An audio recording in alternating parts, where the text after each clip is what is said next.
Di lounge rooftop hotel, AC berdengung pelan, dan notifikasi transfer berbunyi nyaring di meja. Jam skeleton berkilau saat seorang konsultan tersenyum. Di depan tamu VIP, map dokumen kurir dirobek, dan dia diusir. Nafkah dan kesehatan ibunya dipertaruhkan. Tapi di kota ini, barcode, CCTV, dan aturan kerja pelan-pelan bicara. Malu, geram, kaget. Subscribe, like, dan komen kamu nonton dari kota mana. Kita mulai dari langkah pertama di karpet mahal yang menelan suara sepatu.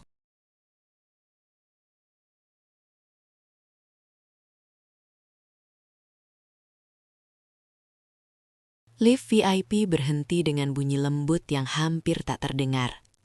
Pintu terbuka ke skydeck, lounge privat yang karpetnya tebal dan empuk, seperti menelan langkah kaki.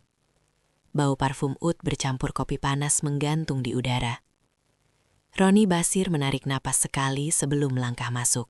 Di tangannya ada map kulit coklat dengan stiker barcode gudang di sudut kanan. Noda kopi kering membentuk garis kusam di sampulnya. Map itu terasa berat, walau isinya kertas tipis. Berat karena di dalamnya ada satu tanda tangan yang menentukan hidupnya bulan ini. Skydeck belum penuh, tapi jelas bukan tempat sembarang orang. Gelas kristal berkilau di meja tinggi. Mesin espresso mendesis pelan di bar. Setiap orang di sana tampak tahu perannya. Termasuk siapa yang boleh berdiri dan siapa yang duduk. Roni berhenti di dekat lift, menunggu celah. Dia mengenakan kemeja biru yang sudah disetrika rapi sejak subuh. Sepatunya bersih, tapi jelas bukan sepatu lounge.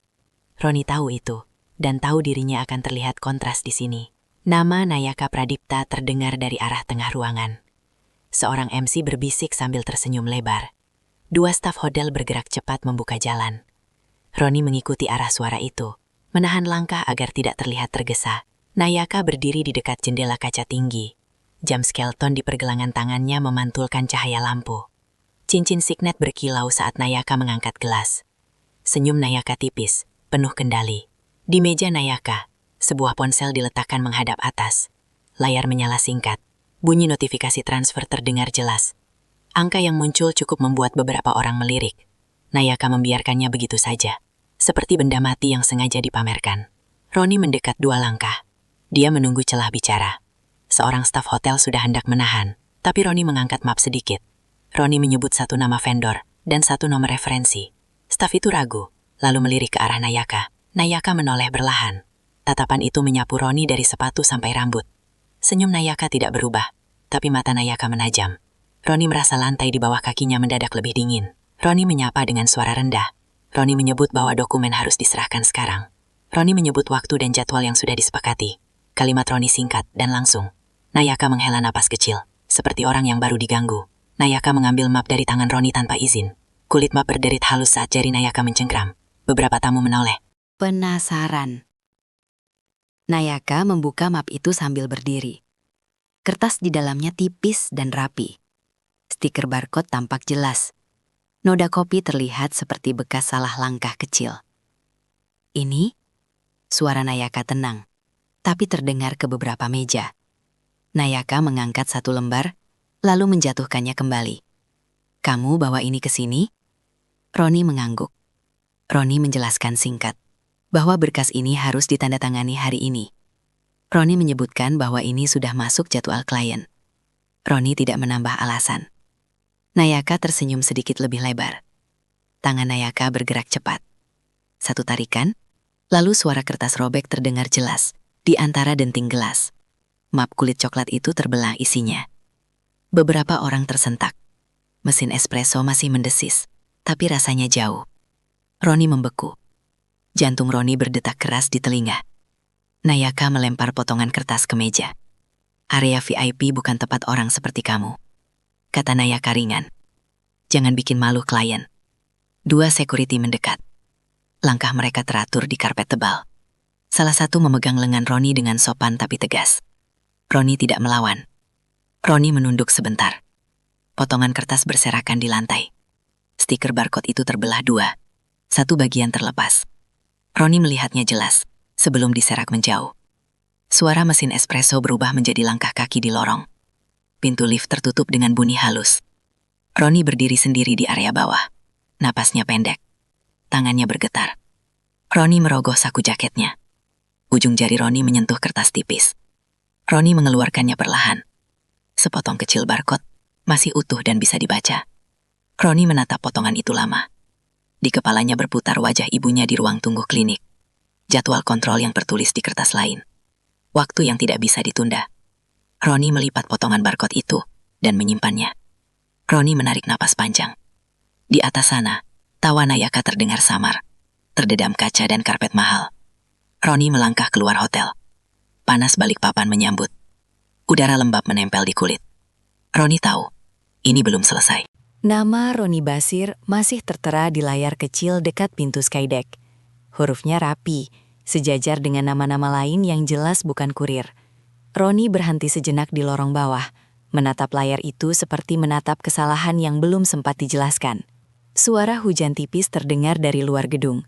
Bukan hujan deras, hanya rintik yang memantul di kaca tinggi. Di dalam, musik lounge mengalun pelan. Kontras itu membuat kepala Roni semakin penuh. Roni melangkah ke meja resepsionis hotel. Dia menyebut namanya dengan nada datar. Roni bertanya, kenapa namanya ada di daftar tamu Skydeck pagi ini. Resepsionis menoleh ke layar komputer. Jarinya bergerak cepat. Wajahnya berubah ragu. Resepsionis itu berkata pelan bahwa nama Roni dimasukkan oleh pihak internal acara. Roni menelan ludah. Pihak internal berarti bukan dirinya. Roni mengangguk pelan dan mundur satu langkah. Dia tahu ini bukan salah ketik. Langkah kaki security terdengar mendekat dari belakang. Sepatu mereka memantul lembut di lantai marmer. Salah satu memanggil nama Roni dengan nada formal. Security menjelaskan bahwa Roni diminta meninggalkan area hotel untuk sementara. Tidak ada teriakan, tidak ada dorongan. Justru itu yang membuat Roni merasa lebih kecil. Roni berjalan keluar. Pintu kaca berputar mengeluarkan suara halus. Begitu pintu menutup, suara hujan terasa lebih jelas. Di bawah kanopi, Roni berdiri sambil membuka ponsel. Layar ponsel buram terkena percikan air. Ada pesan masuk dari nomor tak dikenal. Pesan itu singkat. Mas, maaf soal tadi. Saya lihat semua. Tidak ada nama, tidak ada penjelasan. Roni membalas dengan satu kata. Siapa? Hujan makin rapat. Motor lewat di depan hotel, suara knalpotnya pecah sebentar. Balasan datang cepat. Staf banquet. Saya nggak bisa lama. Roni membaca ulang pesan itu 2 kali. Roni memandang kembali ke gedung hotel. Di lantai atas, lampu Skydeck masih terang. Siluet orang-orang bergerak santai, seolah tidak ada apa-apa yang terjadi. Roni mengetik. Dia bertanya soal CCTV. Jarum hujan menetes di ujung jaketnya. Bau aspal basah naik ke hidung. Pesan berikutnya datang setelah jeda. CCTV lantai itu diservis pagi tadi. Tapi rekaman gak hilang. Roni menghembuskan napas panjang. Jari Roni menggenggam ponsel lebih erat. Ini bukan jawaban penuh, tapi cukup untuk menahan langkasnya agar tidak pergi jauh. Di Skydeck, Nayaka duduk kembali di kursinya. Gelas baru diangkat. Senyum Nayaka kembali ke posisi semula. Nayaka menyapa klien dengan suara hangat. Nayaka tertawa di waktu yang tepat. Tangan Nayaka sesekali menyentuh meja, menegaskan kendali. Seorang staf mendekat membawa tablet. Nayaka melirik sekilas. Ada notifikasi rapat malam ini. Nayaka mengangguk kecil. Tablet ditutup. Di wajah Nayaka tidak ada sisa kejadian tadi. Di luar, hujan berubah jadi gerimis. Roni berjalan ke halte kecil di depan hotel. Bangku logam dingin saat diduduki. Roni membuka kembali potongan barcode di sakunya. Kertas kecil itu mulai lembab. Garis hitamnya masih jelas. Roni memotret barcode itu. Aplikasi pemindai di ponsel bekerja lambat karena sinyal. Lingkaran pemindai berputar. Hasilnya muncul. Sebuah kode gudang ekspedisi dokumen. Ada tanggal dan jam. Nama pengirim belum terbuka. Roni menutup mata sebentar. Dia ingat ibunya yang selalu bertanya, apakah hari ini ada kabar? Roni belum menjawab pesan terakhir. Roni bangkit dari bangku. Dia memutuskan berjalan. Langkah Roni menyusuri trotoar basah, melewati toko yang mulai tutup. Suara hujan berubah menjadi suara langkah kaki. Dari langkah kaki ke bunyi pintu besi warung yang ditutup. Malam bergerak pelan. Ponsel Roni bergetar lagi. Pesan baru masuk. Nama Mas ada di list karena ada tamu minta akses. Roni berhenti di bawah lampu jalan. Cahaya kuning memantul di genangan air. Roni bertanya siapa tamu itu. Balasan datang lama. Saya nggak berani tulis, tapi bukan klien. Roni merasakan dada menegang. Roni menyimpan ponsel. Dia menatap jalan di depannya. Tidak ada mobil mewah di sini. Tidak ada karpet tebal. Roni sadar satu hal. Kalau namanya bisa dimasukkan, namanya juga bisa dikeluarkan. Semua tergantung siapa yang pegang daftar. Di Skydeck, Nayaka berdiri lagi. Nayaka bersiap ke acara berikutnya. Staf hotel membika jalur. Jam di pergelangan Nayaka berkilau saat Nayaka melangkah. Sepatu Nayaka tidak menyentuh genangan apapun. Nayaka melewati layar daftar tamu tanpa menoleh. Nama Roni masih ada di sana. Daftar tamu itu tidak berubah sampai malam benar-benar turun. Roni Basir memikirkannya sambil berjalan tanpa tujuan pasti. Nama bisa dimasukkan, berarti ada tangan yang sengaja bekerja. Roni berhenti di depan minimarket yang hampir tutup. Pintu geser berbunyi saat dibuka, lalu tertutup lagi. Udara dingin dari dalam menusuk kulit yang masih lembab. Roni membeli kopi kaleng dan berdiri di samping etalase. Lampu neon berdengung pelan di atas kepala. Ini bukan tempat berpikir besar, tapi cukup tenang untuk menyusun langkah kecil. Roni membuka ponsel lagi. Foto barcode itu masih ada. Roni memperbesar gambar, memastikan garisnya terbaca sempurna. Aplikasi pemindai dibuka ulang. Kali ini sinyal lebih stabil. Lingkaran pemrosesan berhenti, lalu data muncul lebih lengkap. Kode itu terhubung ke gudang ekspedisi dokumen di kawasan industri. Ada jam masuk, jam keluar, dan satu kolom pengirim. Nama pengirim masih terkunci. Roni menyesap kopi. Rasa pahit menempel di lidah. Orang proyek selalu bilang, yang terkunci biasanya bukan karena rusak, tapi karena belum minta izin yang tepat. Roni keluar dari minimarket. Motor-motor lewat berderum, meninggalkan bau bensin basah. Dari deru mesin ke langkah kaki Roni yang kembali menyusuri trotoar. Roni menelepon satu nomor lama. Nomor itu jarang dihubungi, tapi tidak pernah dihapus. Nada sambung terdengar lama. Suara pria menjawab dengan nada hati-hati. Roni menyebut namanya sendiri. Hening singkat muncul sebelum suara itu melunak. Orang itu bernama Dewa, staf gudang ekspedisi dokumen. Dulu mereka pernah bertemu saat Roni mengantar berkas besar. Bukan teman dekat, tapi saling ingat. Roni tidak langsung bertanya soal Nayaka. Roni hanya menyebut kode barcode dan jam masuk. Roni bertanya apakah data itu bisa dibuka. Dewa menghela napas di ujung telepon. Dewa bilang, sistem bisa dibuka kalau ada alasan resmi. Tanpa alasan itu beresiko. Roni menjelaskan singkat, tidak dramatis. Hanya soal berkas yang dihancurkan di tempat yang salah. Dewa terdiam lagi. Suara keyboard terdengar samar. Saya cek sebentar, kata Dewa pelan. Roni menunggu. Di kejauhan, pintu besi toko ditutup dengan suara keras. Malam semakin rapat. Dewa kembali bicara. Kolom pengirim ternyata aktif. Nama perusahaan muncul, tapi tidak lengkap. Hanya singkatan internal.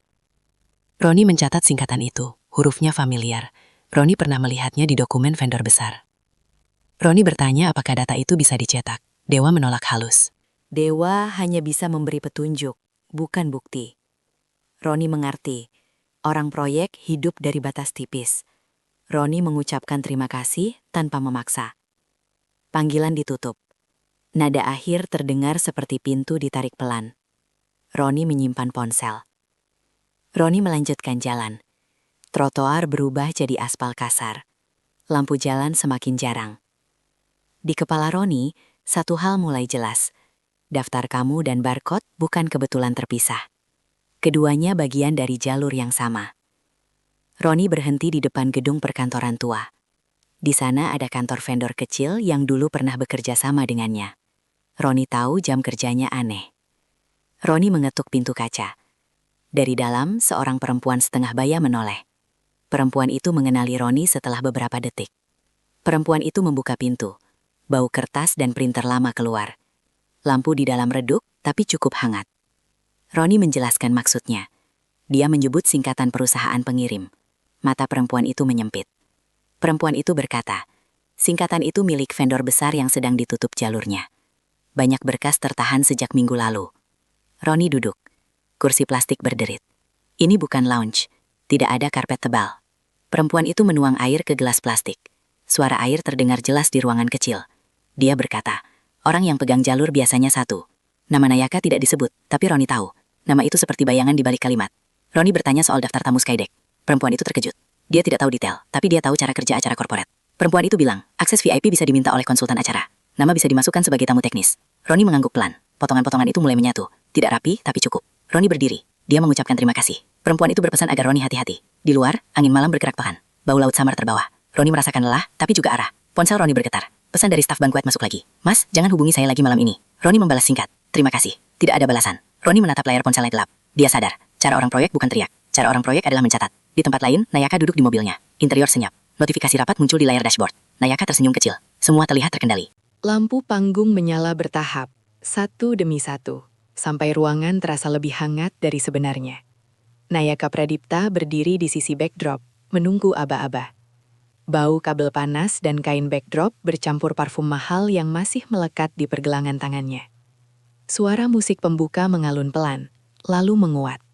Tepuk tangan muncul dari arah kursi tamu. Nayaka melangkah ke tengah panggung dengan senyum yang sudah terlatih. Mikrofon terasa ringan di tangan Nayaka. Cahaya lampu membuat jam skeleton di pergelangan tangannya berkilau. Dari atas panggung, wajah-wajah di bawah terlihat seperti barisan rapi yang siap diyakinkan.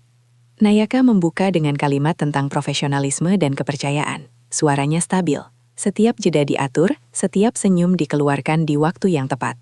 Di barisan depan, beberapa klien mengangguk. Ada yang mencatat di ponsel. Ada yang hanya menyandarkan tubuh, tampak nyaman. Di balik panggung, suara pendingin ruangan berdengung konstan. Seorang staf acara berdiri dekat pintu, memegang clipboard. Matanya sesekali melirik ke layar monitor CCTV internal. Di luar gedung, Roni Basir berdiri di seberang jalan. Dari kejauhan, dia melihat cahaya lampu panggung menembus kaca. Suara musik hanya terdengar samar, terpotong lalu lintas. Roni membuka ponsel. Ada pesan baru dari nomor yang sama. Acara sudah mulai, tulis staf banquet itu singkat. Roni membalas dengan satu kata, aman? Pesan itu lama dibaca. Balasan datang setelah jeda. Untuk sekarang. Tidak ada emotikon, tidak ada penjelasan. Roni menatap gedung itu lama. Dia tahu, panggung selalu punya dua sisi. Satu untuk dilihat, satu untuk disembunyikan. Di dalam, Nayaka melanjutkan presentasi. Slide berganti dengan mulus. Kata-kata seperti transparansi dan kepatuhan disebut tanpa ragu. Tepuk tangan kembali terdengar. Nayaka menunduk kecil, lalu melangkah ke sisi panggung. Seorang staf mendekat membawa tablet. Di layar tablet, ada notifikasi email masuk. Judulnya singkat dan formal. Nayaka melirik cetat, lalu menggeser layar. Isi email itu dari klien besar. Ada permintaan klarifikasi soal alur vendor. Nayaka tidak berhenti berjalan. Nayaka menyerahkan tablet kembali. Wajahnya tetap tenang. Sepatu Nayaka menyentuh karpet tebal backstage tanpa suara. Di ruang kecil belakang panggung, Nayaka duduk, kursi empuk menyambut. Nayaka menghela napas pendek, lalu merapikan manset. Ponsel Nayaka bergetar. Notifikasi pesan masuk. Nama pengirim disamarkan dengan inisial. Pesan itu bertanya singkat. Apakah jalur sudah bersih?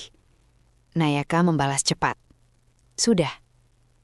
Di luar hujan turun lagi. Kali ini lebih deras. Suaranya memukul atap halte dan aspal. Roni berlindung di bawah kanopi toko tutup. Roni menerima panggilan masuk. Nomor tidak dikenal. Roni mengangkat setelah dering ketiga. Suara di seberang terdengar gugup. Staf banquet itu berbicara cepat. Dia bilang ada permintaan akses log lift VIP. Roni mendengarkan tanpa memotong. Tangannya menggenggam ponsel erat. Hujan menutupi sebagian suara.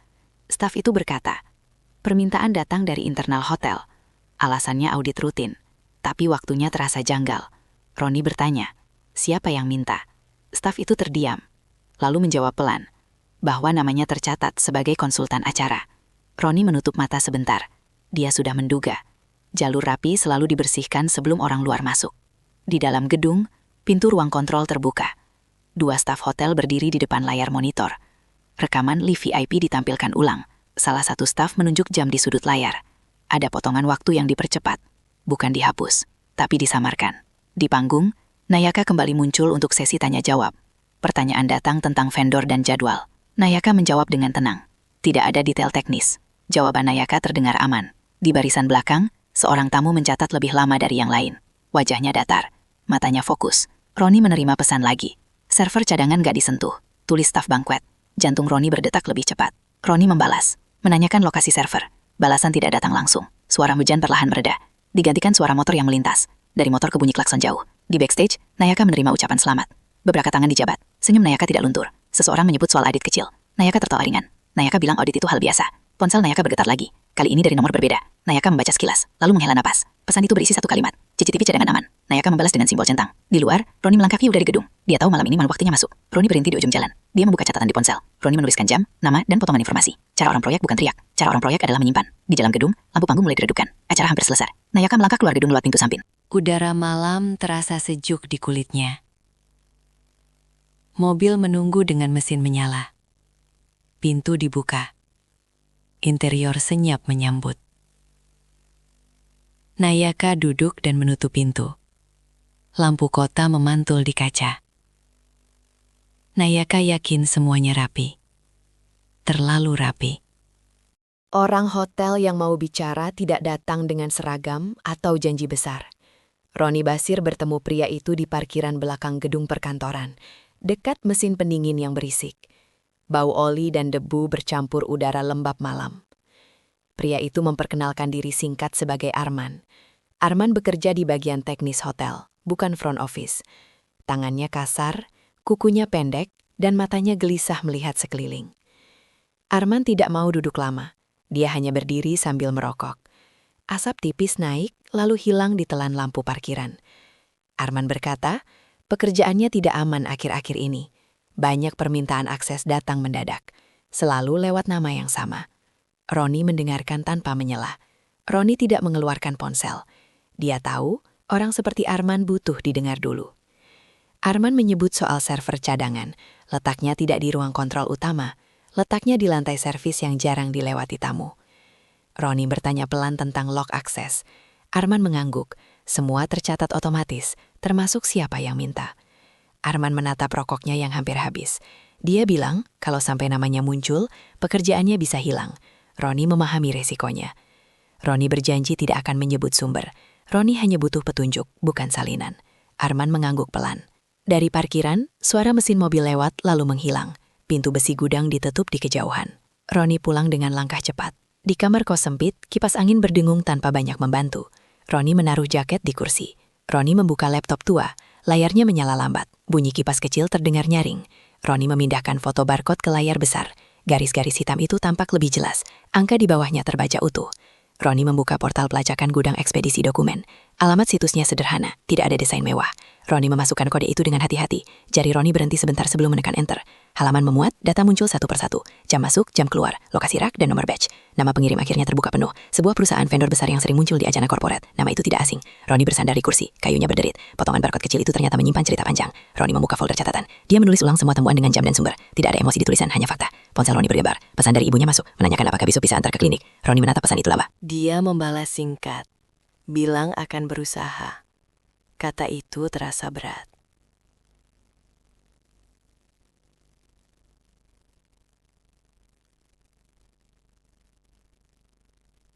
Di sisi lain kota, Nayaka Pradipta duduk di ruang makan apartemennya.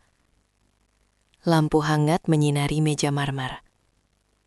Gelas air mineral dipegang tanpa diminum.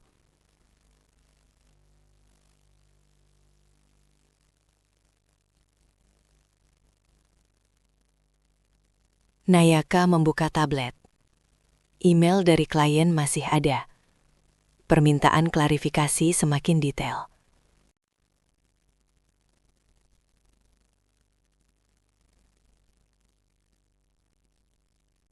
Nayaka mengetik jawaban singkat. Kata-katanya aman dan umum. Tidak ada yang bisa ditarik sebagai bukti.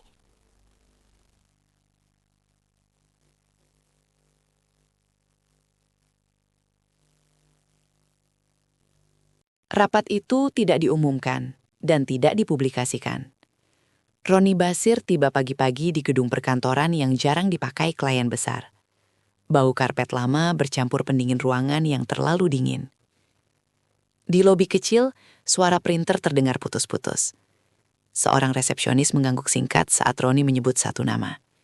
Tidak ada senyum, tapi juga tidak ada penolakan. Roni menunggu di ruang rapat berukuran sedang. Meja kayu polos, kursi hitam standar, dan botol air mineral tersusun rapi. Ini bukan Skydeck, tapi terasa lebih menentukan. Satu persatu orang masuk. Ada pria berkemeja putih dengan kartu identitas compliance. Ada perempuan berambut pendek yang membawa map tebal. Tidak ada yang berbasa-basi. Roni duduk tegak. Tasnya diletakkan di bawah kursi. Jantungnya berdetak cepat, tapi wajahnya dijaga tetap tenang. Rapat dibuka dengan kalimat singkat tentang klarifikasi internal. Nada suara netral, hampir datar. Tidak ada tudingan, hanya kebutuhan memastikan alur kerja. Roni diminta bicara terakhir. Sebelum itu, layar proyektor menyala. Grafik alur vendor ditampilkan tanpa nama besar. Saat giliran Roni, ruangan terasa lebih sunyi. Roni mengeluarkan flash disk kecil dari tas. Bunyi logamnya terdengar jelas saat diletakkan di meja. Roni tidak memulai dengan emosi. Roni memulai dengan jam dan tanggal. Dia menjelaskan jalur dokumen yang terhenti. Layar berubah menampilkan data gudang ekspedisi. Barcode muncul besar. Jam masuk dan keluar terlihat jelas. Roni menyebut nama perusahaan pengirim. Tidak ada reaksi berlebihan, tapi beberapa orang langsung mencatat. Roni melanjutkan ke akses VIP. Dia menjelaskan bagaimana namanya tercatat sebagai tamu teknis. Dia tidak menyebut siapa yang memasukkan. Seorang pria compliance bertanya soal bukti. Roni menjawab bahwa log akses lift dan CCTV masih ada di server cadangan. Ruangan bergeser sedikit. Kursi ditarik pelan. Udara terasa lebih berat. Perempuan berambut pendek bertanya tentang sumber informasi hotel. Roni menjawab singkat, tanpa danga. Dia menekankan bahwa datanya bisa diverifikasi. Satu orang membuka laptop dan mengetik cepat. Bunyi keyboard mengisi ruang hening. Rapat berhenti sejenak. Air diminum. Nafas diatur. Di tempat lain, Nayaka Pradipta sedang bersiap berangkat. Ponselnya bergetar saat dia menutup pintu apartemen. Pesan masuk dari nomor klien. Isinya singkat. Meminta Nayaka menunggu panggilan. Nayaka berhenti melangkah. Nayaka menelpon balik, tapi tidak diangkat. Lift apartemen turun perlahan. Kembali ke ruang rapat, layar menampilkan jadwal audit awal. Tanggalnya lebih cepat dari perkiraan. Seorang pria compliance berkata, keputusan sementara akan diambil hari ini. Semua berdasarkan data. Roni duduk diam. Dia tahu, ini titik tanpa teriak. Di dalam mobil, Nayaka akhirnya menerima panggilan. Suara di seberang formal dan singkat. Panggilan itu meminta Nayaka menunda semua komunikasi vendor. Ada evaluasi internal. Nayaka mencoba bertanya. Jawaban di seberang tidak panjang, hanya kata prosedur. Panggilan ditutup. Mobil melaju di jalan yang mulai padat. Di ruang rapat, satu kalimat dibacakan perlahan. Kerjasama sementara dibekukan sampai audit selesai. Tidak ada tepuk tangan, tidak ada sorak. Hanya bunyi kursi bergeser. Roni menghembuskan napas pelan. Ini bukan akhir, tapi arah sudah berubah. Seseorang menoleh ke Roni. Dia berkata, bukti sudah cukup untuk melangkah lebih jauh. Roni mengangguk. Dia tahu, satu bagian belum lengkap. Di luar gedung, suara klakson bersahutan. Dari klakson ke pintu gedung yang tertutup pelan. Roni melangkah keluar. Matahari siang terasa menyilaukan setelah ruangan dingin.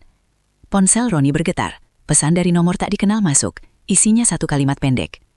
Kalau CCTV sinkron dengan lift-lift, selesai karirnya. Roni menatap layar itu lama. Tekanan tidak datang dengan teriakan, tapi dengan undangan yang terlalu sopan untuk ditolak. Roni Basir menerima pesan siang itu, meminta bertemu di tempat netral. Lokasinya bengkel spesialis interior mobil premium di pinggir kota. Roni datang lebih dulu. Bau kulit baru dan cairan pembersih memenuhi udara.